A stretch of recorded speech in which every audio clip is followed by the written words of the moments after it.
Hi, everybody, and welcome to the Kidney Coach YouTube channel. I am joined again by the amazing, wonderful Jessianna Seville from the National Kidney Institute, Nutritional Institute.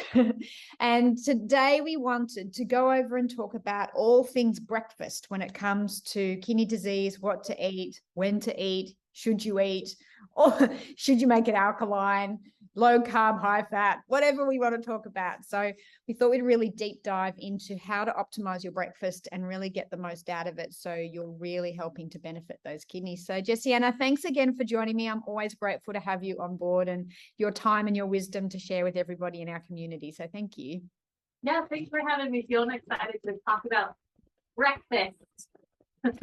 So, it's funny, growing up, breakfast was one of the meals that we used to skip. And now with all the intermittent fasting stuff that comes up, it's come back to one of those meals that a lot of people skip. So why don't we start by just what the importance of breakfast is, and especially with kidney disease, is it something you should skip, or why is it important? And let's go from there. Yeah, that's a great question. So I think there are definitely different strokes for different folks. Very personalized. Breakfast can be a great way. We found for people that are, especially maybe they're losing weight, they're not able to get all the calories in.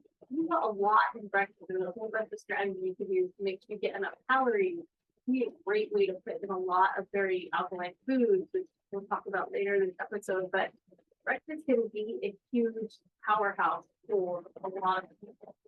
For those, we have patients that definitely do intermittent fasting, whether we're looking at the metabolic health or for polycystic kidney disease. There's a lot of kidneys that are skipping breakfast and they're fasting. In those, that can be perfectly acceptable, but it's definitely a case by case basis. I mean, we've had some people, their ketone levels actually very good until we added breakfast back in. I think it's just very individual whether or not it's the most important meal of the day is what we always still versus one that can be very long option. So, and that's what I love about what we do, is there's no one shoe fits all size. It is very individualized. So when looking at whether you intermittently fast or skip or things like that, it always comes down to working with a good healthcare practitioner that can point you in the right direction. So let's skip over the people that might be doing some intermittent fasting, which might be our people with polycystic kidney disease, or if we want to help them get into ketosis, or like you mentioned, people with metabolic diseases where they really need to lose weight.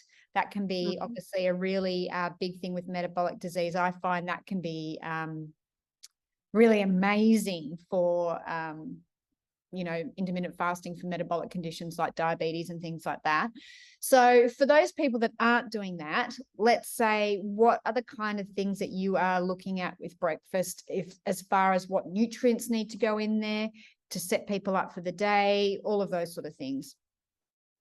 So that's a good, really, really good question. So one side note, if you're fasting, you don't want to fluid fast. Okay? You still want to be hydrating well. That's super important for your kidneys. Food fast, okay. Fluid fast, not great. But for people that are eating breakfast, a lot of breakfasts around the world, in the Asian particular, right? People are used to having these very simple, in America, a bowl of cereal with milk is like a classic breakfast, or like a pile of pancakes with syrup on it. Breakfast, like these are sugar, very simple carb heavy breakfasts with not a ton of other great nutrient density. There's also the salty breakfasts, right? Bacon and eggs, sausage and eggs. I don't know what the most common breakfasts are where you guys are at. What's the traditional breakfast? It'd be cereal. Most people are having a bowl of muesli would be the healthy option. With a big splattering of low-fat milk on top, I would say would be the most common. And if it's a weekend, people are definitely going out for their smashed avocado on toast. There you go. So it's so different. For us, what we try to make breakfast be is a place where we can put in a lot of nutrients. So for people that want a more savory breakfast, we'll talk about, okay, how do you add vegetables in to your breakfast? What's a way that you would want to add vegetables in? And you think about something as simple as the omelet or scrambled eggs, you can put a ton of vegetables in an egg dish and really level it up quite a bit. Yeah. Or for people that are totally plant-based, we have a lot of people that like to do scrambled tofu. And again, you still can add a ton of vegetables in that. If it's more sweet and you're doing cereal or oatmeal or even pancakes, how can we put berries on that? Like berries are very common. How do you put more of those nutrients in? And I think for us, step one is how do we just add fruits and vegetables at breakfast? It's a great opportunity to add a whole bunch of that. That's such a good point. So if we're talking about, so I guess let's go kidney disease general. Maybe they're not doing intermittent fasting or the polycystic kidney disease, so it doesn't have to be too high keto. But we know with all kidney disease, we really do want it to be a little bit alkalining, or alkalizing. So say we've got eggs with, you're putting vegetables and things like that in there. What are your favorite sort of recommendations for just a basic standard kidney disease diet that's alkaline and we'll go into the more specifics for different diseases? Yeah, that's a good question. So I really, not everyone loves these, but I think smoothies are so easy because they're fast. You can pack tons of stuff into them, and I'll share something with everyone in just a minute how we think about building a smoothie. But they're so easy, and you can really match your flavor preferences where you want them. And sometimes we'll use smoothies as a side dish with like those. But you can put, berries, which are so alkaline. You can put some greens in there, and it's not like you're eating a salad at breakfast. You're still getting all those greens in there. You can put, some herbs in there. There's so many good things, nuts and minerals. So we really like using smoothies for people. That's very, very common. Otherwise, some of our favorite breakfasts that people are looking at, if they're on a potassium restriction, they gotta watch that. We'll do something with berries, like I explained. Sometimes it's like oatmeal with berries, right? Or oatmeal with greens in them, or something. But we'll usually do a berry to get that fruit in there with whatever grain. And then I really also like people to get a healthy fat. Like traditional breakfast is a lot of carbs, a lot of sugar. I want a fat, so burn through quick and then you're hungry. So if we can add a fat in, which for us is a lot of times nuts of some sort, really, really helps it stick longer for people with blood sugars a lot more level. And if you were doing a smoothie, would you just add some nut butter into the smoothie? Yeah, that's what we do. In fact, let me just share this with you. I think this is it's one thing that we use with some of our patients to just kind of think about it. So we start with like how you build like a smoothie bowl or smoothie. It's like, well, what milk do you use? Right? What's the right? Are you using cow's milk? We really try and move away from cow's milk for most of our patients. So like here's some of the different milks you can use: the coconut milk, or cashew milk, or oat milk, or rice milk. And we're just like just watch for pop. Then we add a fruit in there. The fruit's gonna give that sweet flavor. Generally, smoothies aren't savory. I've never had a savory smoothie. Maybe they're out there and I need to look it up. But these are some ones that you can utilize if you're using something that's high potassium, because you have to have a potassium restriction for now. Then you would use a little bit less of it. But there's tons you can use. We always encourage our patients to put a vegetable in there. Yeah. Because, that's sometimes you're getting used to eating more vegetables. You can hide some vegetables in there. I think cauliflower is so easy. It's so neutral. Yeah. I put it that chocolate smoothie and I can't tell it's there, but I get like this big old dose of that amazing vegetable in there. And then, like I said, a fat, like the nut butters or walnut oil or coconut oil or chia or avocado. Avocado is great too. And then other little add-ins that you might want. So some people do a little bit of cocoa powder or cinnamon or nutmeg, but something for that extra flavor. And then you'll leave a chunky garnish on this one. So you have the green, So I mean that's how we think of it. It's like get your milk and then get your fruits and veggies in there, and then here's the other. Yeah, that's amazing. It's a great way of looking at it, because obviously I'm just used to making a smoothie and would put all of those things in there, but I really like how you just stack them up and make it really simple for people. So the basics are pick your milk, non-dairy, Pick your fruit. If you're on a potassium restriction, maybe don't use bananas and things like that. And then you're looking at adding a vegetable. Cauliflower is the one I'd go for too, because like you say, it doesn't have much of a taste to it, but it's really high in good sulfur, which we know is great for the liver and all of those sort of things. And then you add your healthy fat, nice nut butter. Like I like macadamia because it's so high in really good quality fat and just to help me feel really full. And then you're adding, you know, like some herbs, because herbs are the traditional medicine, right? Before all the other stuff, it was herbs that we were adding for that. And cinnamon being a fabulous one for diabetes and blood sugar. So that would be a pick, maybe a pick for kidney disease, or turmeric or ginger being anti-inflammatory.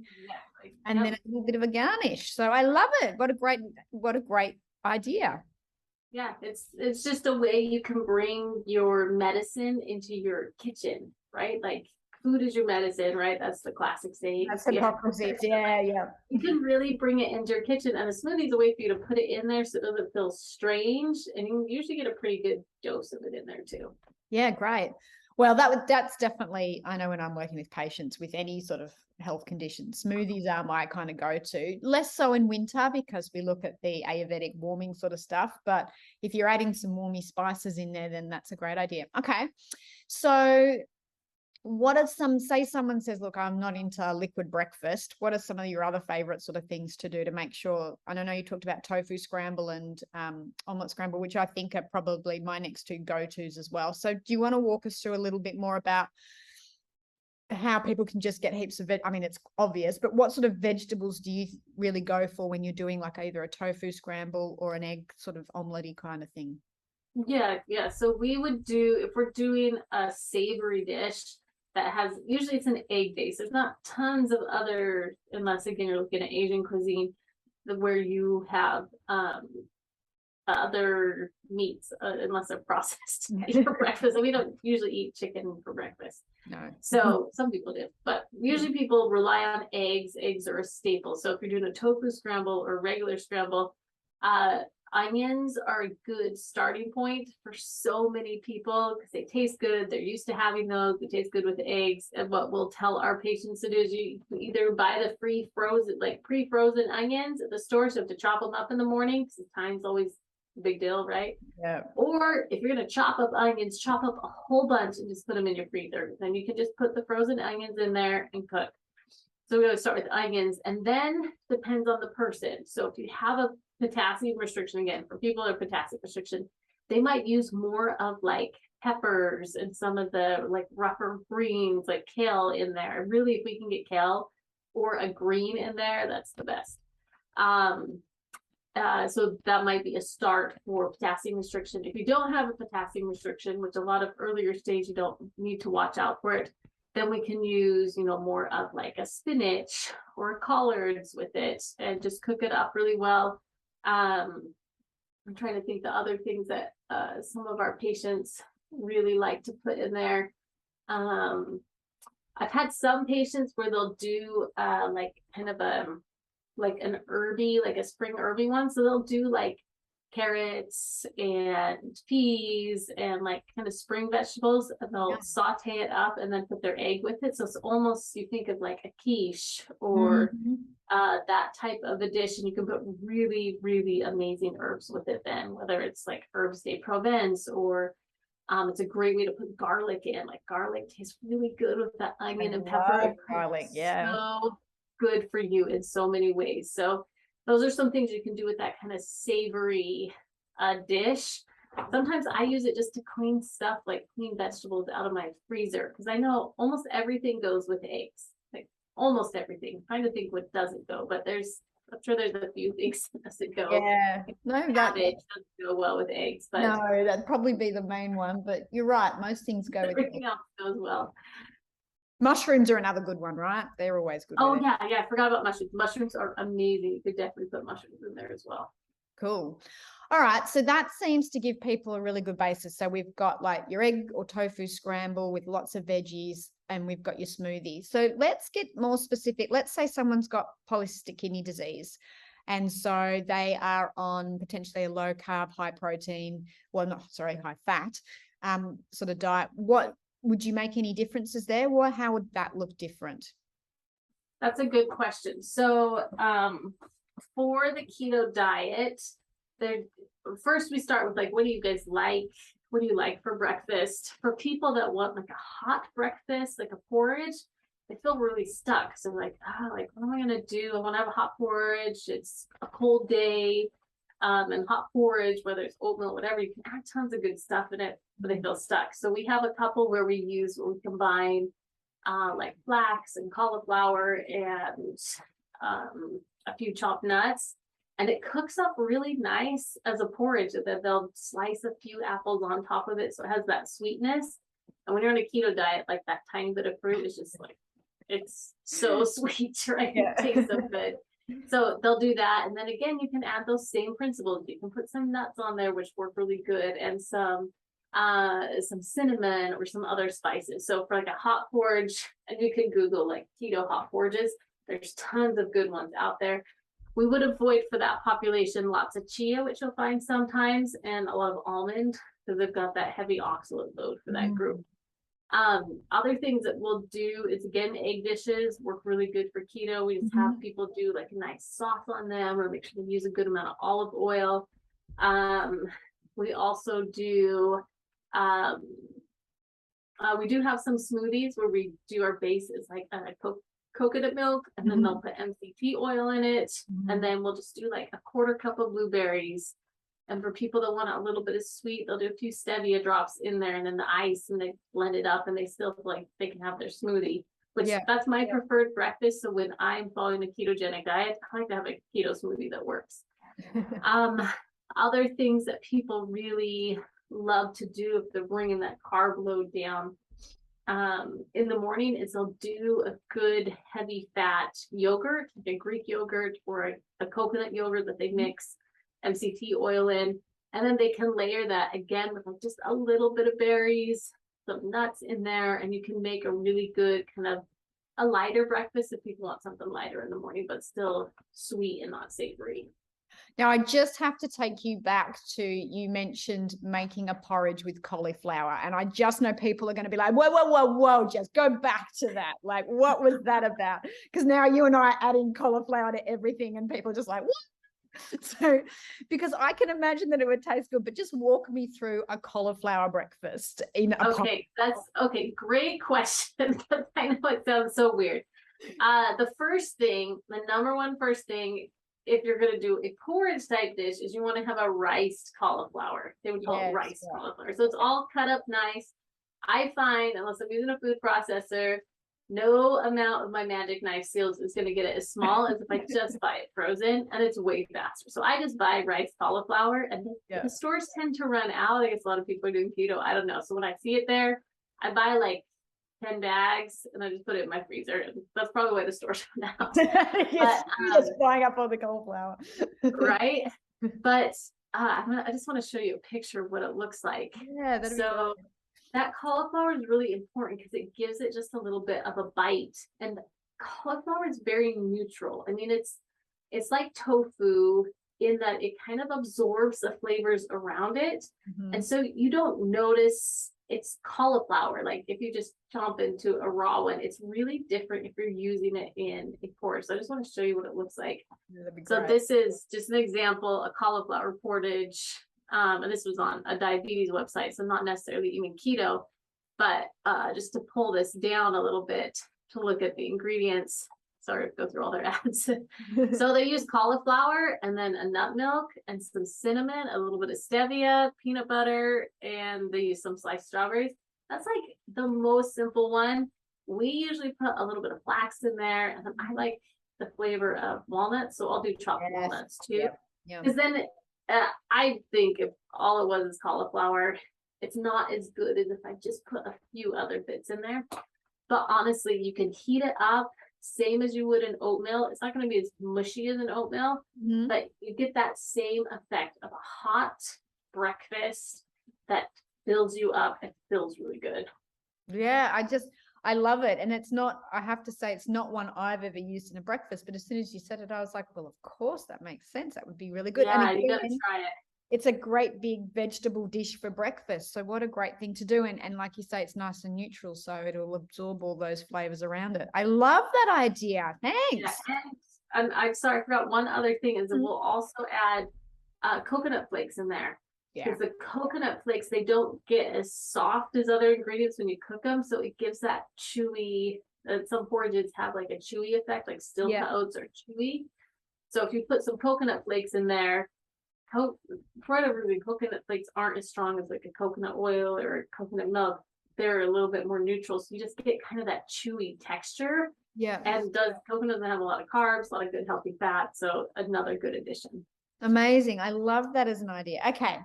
So that's a great thing if people are doing like a keto-based polycystic. So what else have we got? So we've got plant-based. These are all, and by the way, everything that you're suggesting here is very highly alkaline. So, all our plants and vegetables and fruits are alkalizing naturally, just staying away from lots of grains. So we've already got a naturally very alkaline diet there. Are there any other kinds of dietary modifications that sometimes you see you need to make allowances for when working with kidney disease? I think the only thing with breakfast, I mean, you touched on it, is how do you get it more alkaline? Like number one, that's the priority, and that's what we mentioned. You add more fruits, you add more vegetables. Those are so alkalinizing. So if you can, it's so cliche, but it's just true for kidney health. Like eat more fruits and vegetables because it works, and the alkalinity is so important. So, and for everyone, PKD, CKD, autoimmune, whatever, everyone needs more alkalinity in their breakfast. So starting to kind of, if you're used to that grain-based breakfast, to stepping back and say, ooh, like how can I add more produce in? The only other thing that we have people watch on occasion is getting a pretty heavy sodium load at breakfast. And it's not for everyone, but sometimes if people are just having especially a very big breakfast, they get a lot of salt in there. I mean, sausages, bacon, those foods have to be used very, very prudently. If you have kidney disease, if almost every food can fit, but they just don't have a lot of redeeming benefits. And so if you're going to utilize them, they're very important to you, your favorite food, you have to balance those very salty processed foods with a ton of vegetables. And that's what we talk to patients about. If you have to have this and it doesn't work for you to, not switch off of that for breakfast, how are we going to balance out with a ton of vegetables? But I mean, that's the only other one is people can get a lot of salt, or they're doing, biscuits in the South, in the States, they do kind of a biscuit sausage egg can be a problem as well. Yeah, and like you say, salt and cardiovascular disease and blood pressure. We know some people have the gene where if you're eating a lot of salt, you drive up blood pressure and those sort of things. And just to that, when you're working with patients, it sounds like you're really good at negotiating things to stay in and things to stay out and actually making it work for people. Do you ever have, if I'm working with someone with MS, for me, non-negotiables, they've really got to take out gluten, at least for the first 6 months to see if it makes a difference, and dairy, because we know the protein chains in dairy mimic myelin, so you get this molecular mimicry going on. Do you have some non-negotiables when you're working with people with diet and breakfast, of things that they have to take out that you go, really, if you want to heal from kidney disease, you have to take this bit out? This is a really, really good question. So for many years at our practice, we were 100% plant-based, period. I said, hey, like, just give it a go for 90 days, 100% plant-based. There's some patients where that is the right thing, but as we have worked with many, many patients over the years, we've realized that being dogmatic on that piece, or almost anything as far as what you take out, isn't as effective as being dogmatic on what you add in. And so we have, I would say that we've changed our practice philosophy a little bit more to be able to look at the person. And some people, they'll say, man, I just like crave meat. Like I just really want to add that in. And you wonder, what's happening in their body and what are they needing where they're craving that. And like you're looking at their food logs, everything looks good, you're covering multivitamin, but there's something they're missing. So we've stepped back from being 100% plant-based and more being like, how are we going to hit? We just talked about this in dietitians. How are we going to get enough fiber? Because fiber is like the great balancer of the gut, right? I mean, some of the recent studies show it can help reduce uremic toxins, irrespective of like the type of protein in the diet. So it's like, how do we add in more fiber? how do we get to alkalinity? How do we get to that really good alkaline diet? If we can aim for those first, those priorities, how do we get enough calories so we're not catabolic? How do we get enough good fat in so people's blood sugars are stable? When we focus on the add-ins, almost all the take-outs balance themselves. That is such a good point, and it's I'm glad you covered that. We spoke about that because I think that's sometimes people go, okay, I know I need to make a change. I've got kidney disease, and we do know that a diet that leans more towards plant-based.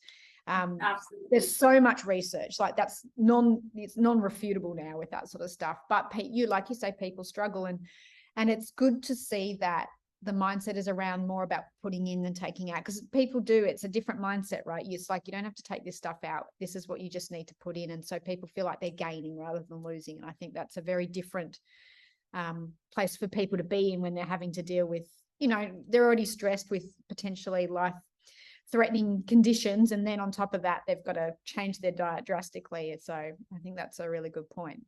Yeah, and that's one thing I really appreciate how Kidney Coach has their natural kidney journey set up, and some of the things it totally aligns with how we want to work, which is let's think about these things that will benefit you. Yeah, it's too easy to get in the scared diet box. It's what I call it when people are on the scared diet, where everything is hurting. Yeah, every food is going to hurt me. Every food is going to cause decline. And you're looking at potassium and phosphorus and salt and protein and on and on and on. Yeah. You really don't feel like there's anything left to eat. But as soon as you frame it back into, there's so much you can do that can help you heal and help you sustain your kidney function. We want to focus there. It really, a lot of times, like the salt and the processed foods and things, they start falling away. So such a great point. Yeah, I totally agree with you. Like, you just shift the focus, because when you put more things in, it just crowds out some of the other stuff. And it takes a little while for people's taste buds to change. I noticed, when I switched my diet years and years ago, and I had a bit of a sweet tooth, I can't even eat like tomato sauce anymore because it's so sweet, because your taste buds completely change, which takes about 6 weeks. So yeah, and that can be the place where maybe a more absolute framework works for people. So when we do 100% plant-based diet still, but if we're going to use 100% plant-based diet, part of the intention is benefits for kidney health. Part of the benefit also, though, of being like, I'm going to be very structured in a certain way, is you shift your habits and you make a true lifestyle change. Whereas you keep it very moderate and watered down, you never really make the same lifestyle changes. But again, that's one of the reasons it's nice to work with a professional, because they can kind of flesh it out. I mean, we have patients, and I know they're like, it's either black or white, good or bad. And they're not going to work well in a gray zone. But I have other people that, if it was black and white, they would hate it, because they want to know how much they can stretch it. And when can I do this? And when can I do that? And so it's so individual that I think it's a great idea to get a professional perspective on how you're going to achieve your goal. Because the most important thing, I will say, of all of it, is you want to drive towards getting a good outcome. You don't want to everyone will, I truly believe people will make whatever sacrifice they need to make, whether it's with their food or whatever, if they can guarantee that they're going to get where they want to be on a health standpoint. So you want to be able to drive towards that outcome, but also do it in a way that's reasonable for a long-term lifestyle. And it's like a true health change, not just I got to take care of this kidney problem, a true health shift. I totally agree. When it's done like that, people shift forever. It's not just a Band-Aid thing, which is what you and I are always trying to avoid. We're trying to move people towards overall wellness long-term, rather than just a diet being another prescription drug that people are taking. So yeah, I totally agree with that. All right. So we've covered most of breakfast there. Is there anything else you want to add about breakfast in there, about what people should do? Is time of day, anything like that you wanted to add? Yeah, no, I don't know if there's time of day. I think just really depends on the person. The only other question that can come up for our patients sometimes is beverages. So people ask, like, is coffee good? Is tea good?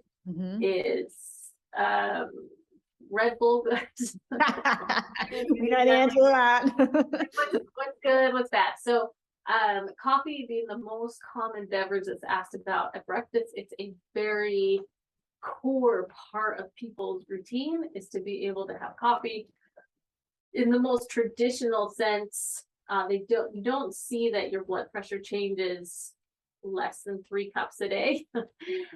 But on the other hand, sometimes if you shift that hot beverage towards something that also has some healing benefits, and I'm not, coffee is not a damning beverage. I think it can fit for a lot of people. We have lots of people that drink coffee and they do very well. But there are some really amazing beverages. I think you and I have talked about this before, made from the mushrooms. They're a lot more popular now. And those mushrooms already have tons of benefits for the kidney disease, whether it's the reishi or the cordyceps or whatever. It's you get, I think Mudwater is one of the brands. Ford Signatic is one of the ones we use. Yep. Yeah. And it has still that same like roasted hot flavor that people like in the morning. And so sometimes switching to those can be helpful. Some people are very sensitive to caffeine. When we do nutrigenomics, there's a couple genes that we can ping on where caffeine is not going to be serving them. And so moving out of using coffee can be beneficial for them as well. So again, specific to the person, I don't think coffee is like absolutely eliminated, but if you can use that habit to benefit your kidneys with using some of those really amazing hot beverages, I don't see any reason why you wouldn't. Totally agree. And of course, we like our Nana's kidney tea blend, the nettle and the couch grass and the marshmallow and a bit of lavender. But mushrooms, that's what I have. In fact, I'm looking at my mug here. So I had my mug of, it's called Jing, which is got some mushrooms and some Chinese herbs in there. And I make it up with an almond milk and it's delicious. So yeah, definitely good things to switch to. Okay. Anything else you want to add there, Jessianna? We covered all things breakfast. I think that's almost everything. I mean, the only other thing is if you're eating out for breakfast, you're meeting your children or your grandma or whoever, then you're going to eat out breakfast. The breakfast options for most places are not exceptionally kidney friendly. No. So a couple of strategies you can use, and those social interactions are very, very important. I think the healing power of like positive social interactions is so paramount. You don't want to put yourself in a box. So one thing you can do is either half your portions, maybe eat a little bit before so you can enjoy the meal, but from a, maybe you're not going to have it be your exact meal. Or you kind of, you search down, and again, it's the same principles. Do they have any fruits or vegetables I can add with my breakfast?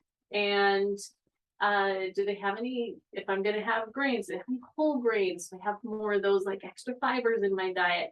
And if they don't, can I just minimize my portion of what I'm going to have at this meal? Enjoy the company, enjoy the people, enjoy what I have. And then the rest of the day, I would, focus on those same, getting the fiber, more alkalinity in my other meals. And I think that's a way to kind of balance it into our life. I think that's a really great point to make. I don't know about over there, but brunch is one of the most favorite things that people in Australia like to go out for. But like I say, we can do, if you don't have a potassium issue, avocado on some whole grain gluten-free toast with a poached egg on top and some garnish, and that would almost fall into those. And smoothies are very easy to get over here, so it's very easy in Australia to get a lot of the options that you're talking about. I know it's a bit harder over there in the States. So yeah, it's a bacon, eggs, pancake, IHOP sort of breakfast for the most part. With cream, chocolate chips. So. Oh my goodness, yeah, no, not so much here. All right, well, perfect. Well, I always enjoy talking to you. And I love that we've been able to break down and go through breakfast. And I'm sure everybody knows that we're going to do a lunch and dinner one coming. So just so you know, they're coming. Right. We will get to the other meals as well. But it's nice just to be able to give you one and people to get a really good idea of what to look at. If you want to know more about Jessianna and her team, head over to Kidney Nutrition Institute. She works with a great big team over there. She's got a website. You can see all about them. They've got some amazing online programs. So if you're not able to do that, I know their whole team of nutritionists can also do online consults with you. I think if you've got kidney disease, and even if you're following the kidney disease solution, you can work with our practitioners or Jessianna's team. They're so well versed in how to support the diet. And as much as we love using supplements and things like that, diet and how you eat is such a core component of this. I always say, and we've got our Kidney Prime and Advanced and our tea and other supplements coming out, but I always say to people, and it's all over our website, that unless you're doing the big lifestyle changes, looking at your stress levels and changing your diet, they all just they're just a side thing. But when you can do everything like we're talking about, the whole lifestyle stuff, which is what I love about your team, that you naturally gravitate to working holistically with people, that's where you really get the big changes. And not just in kidney health, but everything around changes, because I think the more you look after yourself, the more value you put on yourself, and that only has a good on-flow effect for you and the people around you. So if you want to work with someone, I highly recommend Jessianna and her whole team. They're all amazing. And yeah, if you want to make sure you subscribe so you hear when Jessianna and I talk about lunch and breakfast, hit the subscribe button. You'll get a notification when we do our next podcast. Make sure you head over to our website as well, www.kidneycoach.com. You'll find all the information there about the kidney disease solution and some of the supplements that we sell. You'll read all about the team there, myself and Duncan. And yeah, thank you for being part of our community. Jessianna, thank you again for your time. Always greatly appreciated. And we'll see you next time to talk all things lunch. Sounds good. Thanks so much, Fiona. No worries. Bye.